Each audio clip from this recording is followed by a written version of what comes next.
Hi hello అందరికీ నమస్కారం. ఎంవ్యూస్కు స్వాగతం. సో ఇవాళ కన్నడ బిగ్ బాస్లోన హోస్ట్ సుదీప్ గారు ఫండే సండేగా ఎలా ఈ ఎపిసోడ్ని తీర్చిదిద్దారు, ఏమేమి టాస్క్లు ఆడించారు, మెంబర్స్ చేత వాళ్ళ అభిప్రాయాల్ని ఎలా వెలికి తీయించారు, వీటన్నిటి గురించి మనం ముచ్చటించుకునే ముందు మీరు ఓ విన్నపం, దయచేసి మీరు నా ఛానల్ని సబ్స్క్రైబ్ చేయండి, షేర్ చేయండి, లైక్ చేయండి. మీరు ఈ ఛానల్ని ముందుకు తీసుకెళ్తే నేను మరిన్ని కొత్త కంటెంట్ని మీ ముందుంచడానికి వీలు కుదురుతుంది. Coming to the point. So ఇవాళ ఫండే సండే కాబట్టి సాధారణంగా సండే రోజు అంటే శనివారం రోజు సీరియస్ నోట్లో సాగుతుంది, సండే వచ్చేసరికి కాస్త లైటర్ వేలో సాగుతుంది. అదే విషయంగా ఇవాళ ఎపిసోడ్ ప్రారంభంలోనే సుదీప్ గారు ఒక మాట అన్నారు. ఏంటంటే మనం ఇవాళ ఒక ఫ్రెష్ నోట్తో మొదలు పెడతాం, పాజిటివ్గా మనం మన బిగ్ బాస్ హౌస్మేట్స్ని కలుద్దాం అని ఆయన అన్నారు. సో ఆ మాట బట్టి మనకు అర్థమయ్యేది ఏంటంటే ఇవాళ అరుపులు కేకలు అటు హౌస్మేట్స్ నుంచి కానీ ఇటు సుదీప్ గారి నుంచి కానీ ఉండవు. కేవలం ఫన్నీగా ఉంటుంది. టాస్క్లు ఆడిస్తారు, గేమ్లు ఆడిస్తారు, గెలిచిన వాళ్ళకి ఏదో ఒకటి గిఫ్ట్లు పంపిస్తామని అంటారు. ఈ బ్లా బ్లా బ్లా బ్లా ఇవన్నీ కూడా మామూలే, మామూలే. సో దెన్ ఇవాళ మొట్టమొదటి టాస్క్ అంటే దాదాపు 4 టాస్క్లు జరిగినట్టున్నాయి.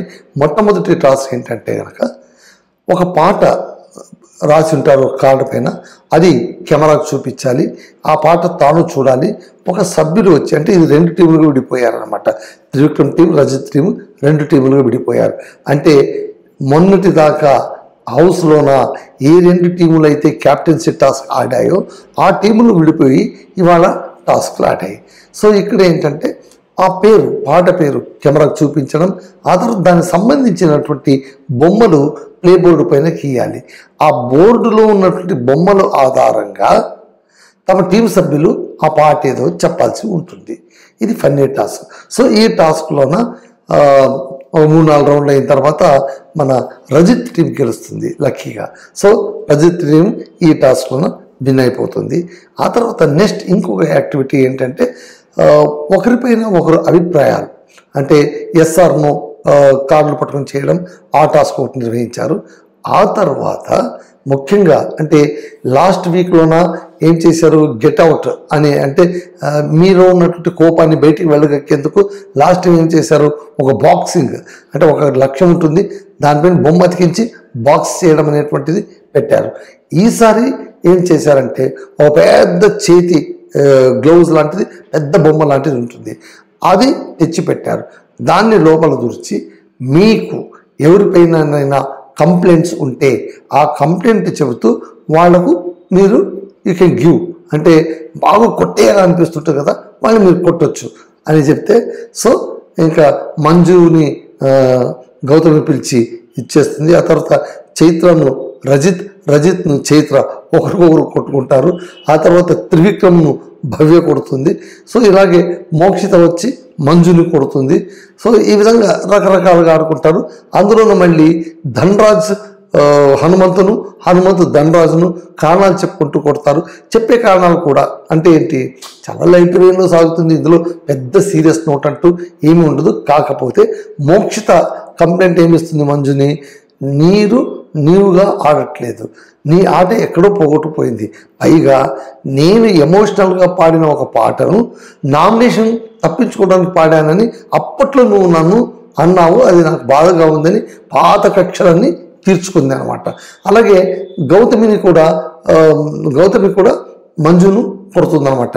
చెప్పిన మాట వినడు, తప్పులు ఎక్కువగా చేస్తూ ఉంటాడు, అది ఇది అని గౌతమి కూడా మంజుకు దెబ్బలేస్తుంది. సో ఇది ఒక ఎపిసోడ్ అయిపోయింది. ఇంకా నెక్స్ట్ ఏంటి అంటే కనుక చెత్తబుట్ట టాస్క్. ఇది ఏంటంటే ఒక చెత్త మూటలు కొన్ని తెచ్చిపెట్టారు. ఆ తర్వాత ఒక ట్రేలోన సభ్యుల బొమ్మలు స్టిక్కర్లు అతికించుంటాయి. ఏ సభ్యులైనా ఈ ఇంటిలోన అత్యంత చెత్త, వాళ్ళు దేనికి పనికిరారు అని అనిపిస్తుందో వాళ్ళ బొమ్మ అతికించడం, కారణాలు చెప్పడం, అక్కడ చెత్త బిన్ ఉంటుంది, బాక్స్ ఉంటుంది, ఆ బాక్స్లో తోసేయడం. ఒక్క చైత్ర మాత్రమే మంజు బొమ్మ అతికించి చెత్తబుట్టలో తోస్తుంది. మిగిలిన 9 మంది కూడా పలు కారణాల చేత చైత్ర బొమ్మనే చెత్త పుట్టలోకి తోసేస్తారు. సో అందరి అభిప్రాయం, హౌస్లో ఉన్న అందరి అభిప్రాయం ప్రకారము చైత్ర చెత్తతో సమానం. ఆమెకు ఆడటం రాదు. కేవలం సంచాలకులుగా ఎలా పడితే అలా వ్యవహరించడం, ఇష్టం వచ్చినట్లు మాట్లాడడం. ఆ తర్వాత ఇంకా పెద్ద కంప్లైంట్ ఏంటంటే వారంలోన అన్ని రోజులు బాగుంటుంది కానీ గురువారం వచ్చేసరికి ఆమెకు జ్వరం వచ్చేస్తుంది. శుక్రవారం అందరితోనూ కలిపిడిగా తిరుగుతుంది, ఎందుకంటే తనకు వర్స్ట్ ప్లేయర్ ఇవ్వకూడదని. ఇలా స్ట్రాటజీ ప్లే చేస్తుంది అని చెప్పి ఆమెను చెత్తగా నిర్ణయించారు హౌస్మేట్స్ అందరూ కూడా. సో దీని తర్వాత చిన్న చిన్న విషయాలను అయిపోయిన తర్వాత అసలైన విషయం వస్తుంది. ఏంటి? నామినేషన్లో ఉన్న వాళ్ళని ఒక్కొక్కరిని సేవ్ చేసుకుంటూ రావడం. మొదట రజిత్, ఆ తర్వాత మోక్షిత, ఆ తర్వాత హనుమంతు, ఆ తర్వాత చైత్ర, వీళ్ళందరినీ కూడా 5 నామినేషన్లు ఉంటారు కదా. ముగ్గురిని చేసేస్తే ఇంకా 2 మిగులుతారు, ఐశ్వర్య, త్రివిక్రమ్. త్రివిక్రమ్ పైన పెద్ద కంప్లైంట్ ఏంటంటే సెల్ఫ్ నామినేట్ చేసుకోకూడదు. అతను ఎవరితోనో సింపతి పొందాలని, ఇంటిల్లిపానికి మంచిగా మారాలని తనపైన తాను నామినేషన్ వేసుకున్నాడు. ఇది చాలా తప్పు అని హౌస్మేట్స్ అందరూ అన్నారు. అదేవిధంగా అతను ఇప్పుడు చిట్ట చివరికి వచ్చి నిలబడి ఉన్నారు. చిట్ట చివరికి ఆయన నిలబడినప్పుడు బిగ్ బాస్ హోస్ట్ సుదీప్ గారు అడుగుతారు, ఏం త్రివిక్రమ్ నువ్వు ఎప్పుడైనా ఊహించావా నేను ఈరోజు ఇలా వచ్చి నిలబడతాను అంటే, ఏమో సార్ నా వరకైతే నేను బాగా ఆడానని అనుకుంటాను, నాకు అంతకుమించి పెద్దగా అర్థం కావట్లేదు కూడా. సో ఇక్కడే అసలైన ట్విస్ట్ ఏంటంటే వాళ్ళిద్దరూ నిలబడి ఉన్నప్పుడు ఐశ్వర్యను సేఫ్ చేసేస్తారు. ఐశ్వర్యను సేఫ్ చేస్తే మిగిలింది ఎవరు? త్రివిక్రమ్. త్రివిక్రమ్ ఇవాళ హౌస్ నుంచి ఎలిమినేట్ అని అనౌన్స్ చేస్తారు. ఇక్కడికి వస్తే ఏంటంటే ఎలిమినేషన్ అనేది నిజమా అబద్ధమా? వాస్తవానికి ఈ వారం ఓటింగ్ లైన్లు ఏవి ఓపెన్ కాలేదు కాబట్టి మళ్ళీ త్రివిక్రమ్ ఎలిమినేషన్ కూడా ఫేక్ ఎలిమినేషనే. సో బిగ్ బాస్కు ఇవన్నీ సాధారణమైపోయింది. చైత్రను ఫేక్ ఎలిమినేట్ చేశారు, ఐశ్వర్యను ఫేక్ ఎలిమినేట్ చేశారు, ఆ తర్వాత భవ్యను ఫేక్ ఎలిమినేట్ చేశారు. ఇప్పుడు ఎవరు వంతు అంటే త్రివిక్రమ్ వంతు. సో ఇతన్ని కూడా ఫేక్ ఎలిమినేట్ చేశారు. కాకపోతే గ్రిప్ మెయింటైన్ చేయడానికి, టెంపో మెయింటైన్ చేయడానికి మెయిన్ డోర్ తెరిచేస్తే ఆయన బయట ఎగ్జిట్ అయిపోయారు. సుదీప్ గారు చెప్పింటారు, నువ్వు వచ్చి నన్ను స్టేజ్ పైన కలవాలి అని. సో ఆయన వెళ్ళినందుకు అసలు మోక్షిత షాక్ అవుతుంది. మోక్షిత అదే అంటుంది, యాక్చువల్గా చెప్పాలంటే తన క్లోజెస్ట్ ఫ్రెండ్ ఐశ్వర్య సేఫ్ అయింది, కానీ మోక్షిత ఎందుకు షాక్ అవుతుందంటే అరే రియల్ కంటెస్టెంట్ కప్పు గెలుస్తాడు, చివరి దాకా ఉంటాడు అని అందరూ అనుకుంటున్నా త్రివిక్రమ్ ఎలిమినేట్ అయిపోవడం ఏంటి అని. రజిత్ కూడా అంటాడు, ఇదేంది ఇది, వాడు గెలవాల్సిన క్యాండిడేట్ కదా, వాడెందుకు ఎలిమినేట్ అయ్యాడు అని. అలాగే ప్రతి ఒక్కరు కూడా, భవ్య అయితే కనుక వెక్కి వెక్కి వెక్కి వెక్కి ఏడుస్తూ ఉంటుంది. సో హౌస్ మొత్తం కూడా ఒక ట్రాజిక్ మూడ్లోకి బిగ్ బాస్ తీసుకురాగలిగాడు. కాకపోతే ప్రేక్షకులకు అందరికీ తెలుసు ఇది ఫేక్ ఎలిమినేషన్ అని. ఒకవేళ రియల్ ఎలిమినేషన్ అయ్యి ఉంటే ఓటింగ్ లైన్ తెరిచి ఉండాలి, తెరచలేదు, అదొక పెద్ద విషయం అందరికీ తెలిసింది. రెండవది, వాళ్ళు ఎంత నాటకీయంగా దీన్ని ప్లే చేయడానికి పోయి చూసినా కూడా ఏమైంది, మెయిన్ డోర్ తెరిచారు, త్రివిక్రమ్ బయటకు వెళ్ళిపోయాడు, కానీ స్టేజ్ పైన రాలేదు. స్టేజ్ పైన నాటకీయంగా ఎవరు తీసుకొచ్చారు? లాస్ట్ వీక్ ఉన్నటువంటి ఎగ్జిట్ అయిపోయినటువంటి గోల్డ్ సురేష్ని తీసుకొచ్చారు.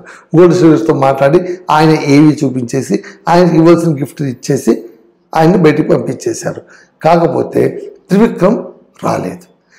దానికి అక్కడ కట్ చేసి, అంటే ఇది ఒకే ఎపిసోడ్ని ముక్కలుగా కట్ చేస్తుంటారు, బహుశా వీళ్ళకు కంటెంట్ గొడవ ఉన్నట్టుంది. కట్ చేసి ఏం చేశారు, రేపటి టీజర్ ఈరోజు చూపించారు. ఏంటి అంటే మళ్ళీ సుదీప్ గారు, యాక్చువల్గా చెప్పాలంటే ఈరోజు ఎపిసోడ్ కట్ అయిపోతే రేపు సుదీప్ గారు రాకూడదు, కేవలం శని ఆదివారాలు ఆయన రావడం.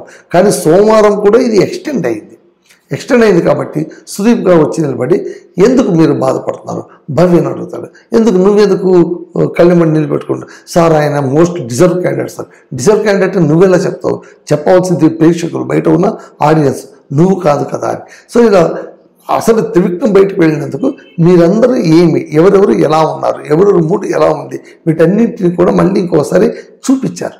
బహుశా రేపు త్రివిక్రమ్ మళ్ళీ ఇంటిలోకి వస్తారని నేనైతే అనుకుంటూ ఉన్నాను. సో ఈ విధంగా బాగా నడిచింది. జోకులు వేశారు. ఆ తర్వాత ఒకరిపైన ఒకరి మాటలు విసురుకున్నారు. ఆ తర్వాత చైత్రను అందరూ మూకుమ్మడిగా తిట్టారు. ఆ తిట్టు పడాల్సిందే ఆమెకు. కారణం ఏంటంటే ఆమె సంచాలకురాలిగా ఉంటూ అత్యంత పక్షపాత వైఖరితో వహించినందుకు ఆమెకు ఆ ఫ్రూట్స్ దక్కాయి. ఆ తర్వాత ఆమె అత్యుత్తమ చెత్తగా ఆమెను తీర్చిదిద్దారు. త్రివిక్రమ్ బయటికి వెళ్ళిపోయాడు. అది బయటికి వెళ్ళిపోవడం కాదు, మళ్ళీ లోపలికి వస్తాడని ఇక్కడ ఉన్న వాళ్ళకందరికీ తెలుసు. తెలియంది ఎవరికంటే హౌస్లో ఉన్న వాళ్ళకి మాత్రం. వాళ్ళకి they don't know, line open కాలేదు అన్న విషయం వాళ్ళకి తెలియదు. కాబట్టి పైని అక్కడ వాళ్ళందరూ అనుకుంటుంటారు, ఎవరు హనుమంతు చాలా అమాయకంగా కనిపించే హనుమంతు అంటుంటాడు, ఏమో బై సీక్రెట్ రూమ్ పంపించారా ఏమో అని.